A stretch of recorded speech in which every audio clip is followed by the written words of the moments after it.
Okay, Scott, earlier in the show, much earlier in the show, we were getting ready to talk about the Red Wings when this news broke. The dynamic of communications, the sender, the message, the channel, and the receiver. The sender is who's saying it. The channel is what do you use to get the message across. The message is obviously what your intended purpose of the communication is, and the receiver. I think what Todd McLellan said after the Saturday night loss at Carolina, the Red Wings coach, I'm really wondering who the intended receiver was. Was the intended receiver of this message the locker room itself? Or was the intended receiver of this message the corner office? And by that, I mean Steve Yzerman. Here's what he said after the game, kind of a lackluster performance down at Carolina in a 5-2 loss. Is he talking to Steve Yzerman, or is he talking to his locker room? Is he talking to both? I think he's more talking about the players. And when you start talking about just a jersey, when you think about it a little bit longer than just hearing it, yeah, it's a harsh statement. But point taken. You can't just be out there skating around and doing nothing. You have to contribute in some way. Give us a reason why you're still on this team. And it's not lost on Tom McLellan that the trade deadline is coming up on Friday, and that Steve Yzerman is poised to make some moves to make this team better. This team, by the time the trade deadline rolls around, you know where the Red Wings are still going to be? In the thick of a playoff spot.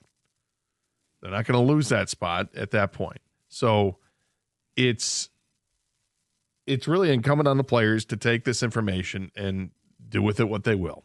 And I think it's a reminder to guys that you have to you've got to do more. You got to finish, and don't go out there and have an empty shift. You can't afford to. You can do big things, but if you're not going to do the big things, you better do the little things. There are guys on this team that have gone through some serious droughts recently. I mean, when Patrick Kane scored the other night, it was his first goal in like 14 games. Emmett Finney got off to this great start, and he's been kind of non-existent since then. In 60 games, he's got 21 points this year. JT Compher has 20 points in 60 games. Axel Sandin Pellikka has not played as well in the last couple months as he did to start things off. He's kind of leveled off and not in a good way. There's a lot of guys in this team, I think, that could give more. And then there are guys that I think are trying really hard and they're playing really hard, but it's just not working out for them at, where the points are flying, or lighting up the score sheet. A guy like Marco Kasper or Michael Rasmussen, but I think both those guys are playing pretty hard, but you're not seeing a ton of production, at least on the score sheet. What you do see is guys that are willing to go into the corners, make the hits, try to dig the puck out, block the shots, and that's going to keep them on the roster. But you're only dressing 12 forwards. 6 of them should feel really confident that they're on this team. The other 6, someone's going to be replaced. At least one of them is going to be replaced. And I think the same thing goes to the guys that dress up on the blue line. They're looking to add to this team. They're looking to add a top 4 defenseman. They're looking to add, likely, a top 6 forward. So somebody gets bumped from the top 6 down to the bottom 6, but they're going to bring somebody else in. And there's a lot of rumors out there. A lot of rumors, which is it's kind of cool to hear this time.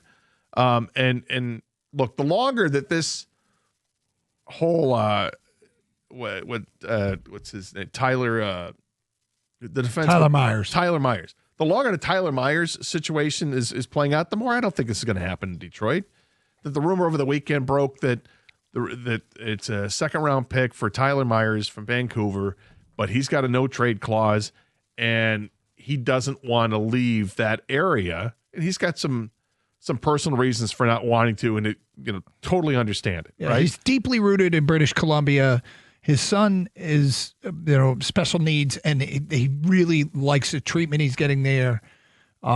I did a lot of research on Tyler Myers. That's a personal thing. He's earned his no trade clause. Good for him. Bravo. Yeah, and look, Tyler Myers is huge, 6'8", but he's not this big bruising defenseman that you would expect from somebody with that kind of size. So the more I hear about this, the more I don't think that's going to happen. but it doesn't mean there aren't other defensemen out there that they can get. Whether it's Falk from St. Louis or Ristolainen from Philadelphia, these are names that are being thrown around. I like Ristolainen. I like Ristolainen a lot too. Good size from him, and he doesn't mind checking, clearing the net. I like that. Need a guy like that.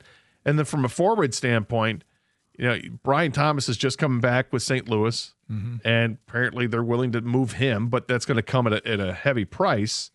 The St. Louis, I guess, is asking for 3 players that would fit the profile of being a top half of the first round type player.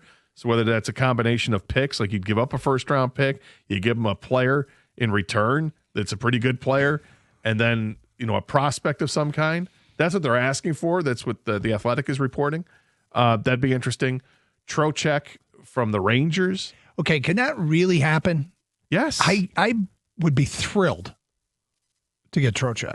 Trocheck, absolutely that can happen. That this is a guy that he's rumored. Who is this? Vince Mercogliano, who's a Rangers beat writer for The Athletic. He tweeted out 2 hours ago, just had a good open conversation with Vincent Trocheck, who very much realizes a trade could be coming. He said winning is a priority for his next destination, and he confirmed that he prefers to stay east. Quote, "It's no secret West teams are on my no-trade list."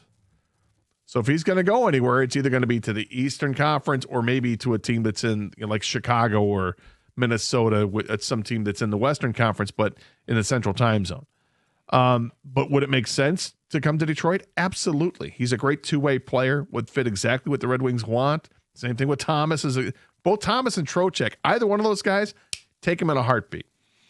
248-539-9797. Red Wing fans, a lot there to digest as we move towards Thursday's trade deadline. Some interesting names out there, and it feels like Detroit is poised to be very active. Meanwhile, those McLellan comments, do you think they were as much to the general manager as they were to the players? You heard them. We just played them. 248-539-9797, 97.1, The Ticket.